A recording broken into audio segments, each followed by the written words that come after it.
네, 새누리당의 김영우 의원입니다. 정홍원 총리 유임과 관련한 내용입니다. 말씀드리겠습니다.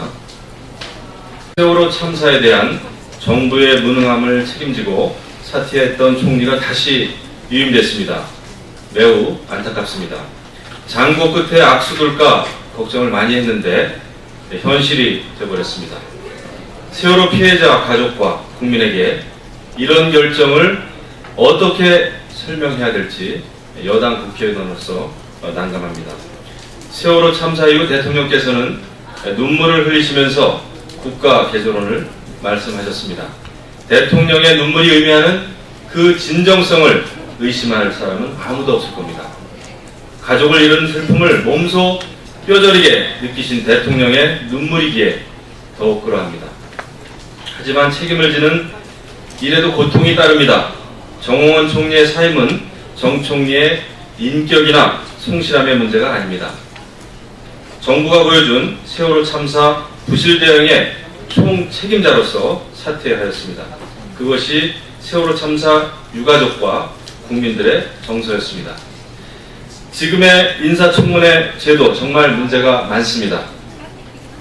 인물을 고르고 검증을 하고 청문회를 통과시켜야 하는 청와대의 고충도 이해합니다.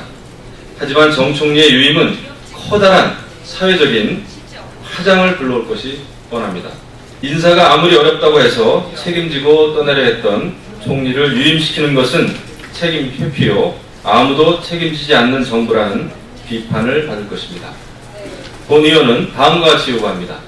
첫째, 정홍원 총리의 유임 결정의 이유에 대해서 청와대는 국민들에게 소상하게 밝혀주십시오. 대통령께서 직접 밝혀주셔야 합니다.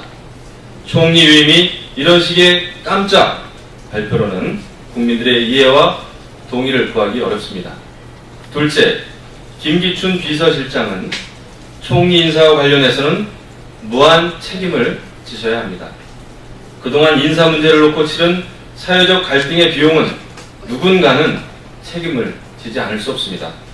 책임지는 정부의 마지막 모습을 보여주시기 바랍니다.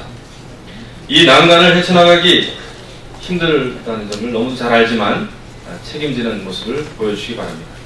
셋째, 여당과 야당의 지도부와 모든 의원님들께 부탁드립니다. 인사청문회와 관련해서 제도적인 보완책이 꼭 필요합니다. 총리와 국무위원으로 지명된 인사를 무조건 낙마시켜야 한다는 정쟁에서 벗어나야 합니다. 그러기 위해서는 제도적인 보완책이 중요합니다. 업무를 수행할 수 있는 역량, 가치관과 철학, 비전에 대한 검증은 철저하게 공개해야만 합니다.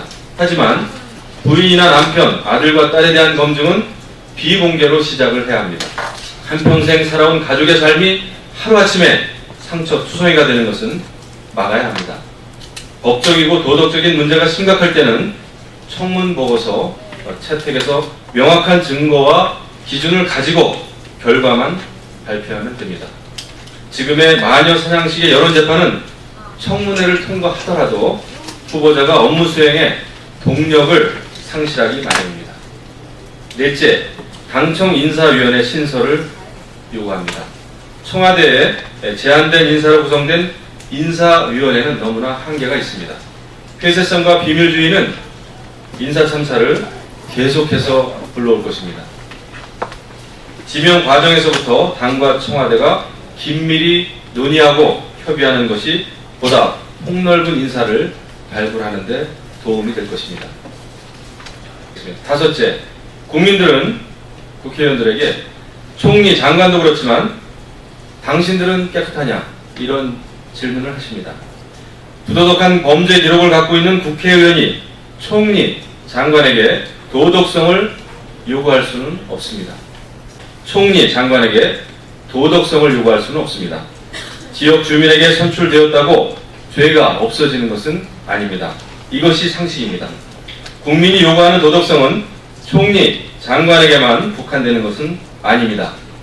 인사청문회를 구성하는 국회의원부터 도덕적인 분이 참여해야 된다고 생각합니다. 여야 지도부는 이 점을 반드시 명심해 주시기 바랍니다. 이상입니다.